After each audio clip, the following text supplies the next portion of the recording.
Hospital, clinic এবং যারা diagnosis সেন্টারে প্রতারণা করে তাদের ব্যাপারেও আমাদের নজরে অবরোধ আছে। আমরা তথ্য পাই, ভিডিও ম্যাজিস্ট্রেটের সাথে নিয়ে আমরা এই অভিযানটা পরিচালনা করি।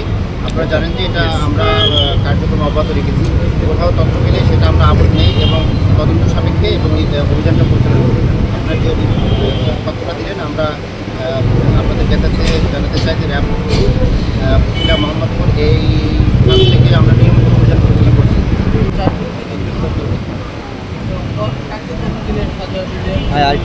ম্যাজিস্ট্রেট তাদের স্বীকারোক্তি এবং তারা স্বীকার করার কারণে তাদেরকে 3 জনকে 10 দিন মেয়াদি সাজা দিয়েছেন, একজনকে 7 দিন মেয়াদি সাজা দিয়েছেন।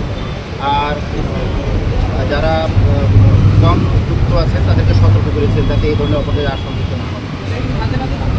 হ্যাঁ, আমরা এই অভিযান পরিচালনা করে তাদেরকে হাতে হাতে ধরেছি এবং তারা ভিডিও ম্যাজিস্ট্রেটকে সরাসরি তারা স্বীকার করেছে।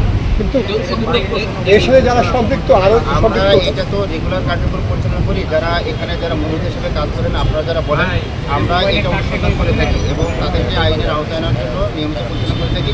কখনো কখনো মূলত ধরা পড়ে, কখনো কখনো সহযোগী ধরা পড়ে। আসলে আমরা এই কার্যক্রমটা রেগুলার রাখার চেষ্টা করি।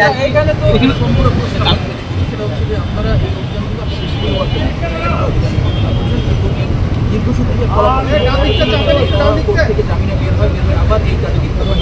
সেক্ষেত্রে তারা কোনো কর্মকর্তাদের সাথে সহযোগিতা এই কাজগুলো করে। সেক্ষেত্রে অধিদপ্তরের তরফ থেকে আপনারা কোনো ধরনের কোনো কর্মকর্তাদের কোনো সুযোগ তারা পেয়েছেন কিনা বা তারা আপনাদের কোনো সহযোগিতা করছে কিনা? আমরা সেবাগ্রহীদের কাছ থেকে জিজ্ঞাসাবাদ করি, ভিডিও ম্যাজিস্ট্রেট তাদেরকে জিজ্ঞাসাবাদ করার হয়। তারা যদি কখনো এরকম তথ্য পায় যে কোনো সরকারি বা বেসরকারি হোক বা অন্য যে কোনো ব্যক্তি, আমরা এটা নোটিস করি, তাদেরকে অবহিত করি যে এই তথ্যগুলো পাওয়া গেল, তাদেরকে সতর্ক করা বা প্রয়োজনে তদন্ত সাপেক্ষে আইন আওতায় প্রত্যেকটা প্রতিষ্ঠানিত তৎপর থাকে। তাদের কোনো কর্মচারী নিযুক্ত থাকে বা যদি বেসরকারি পর্যায়ে থাকে, প্রত্যেকের ক্ষেত্রে একই নিয়ম, কোনো আলাদা কোনো সিস্টেম নাই। আমরা এই কার্যক্রমটা রাখি জনসেবামূলক প্রতিষ্ঠানে। কখনো কখনো আমরা ভালো ধরে ফেলি, আবার কখনো কখনো দেখা যায় যে তারা আসছে না বুঝে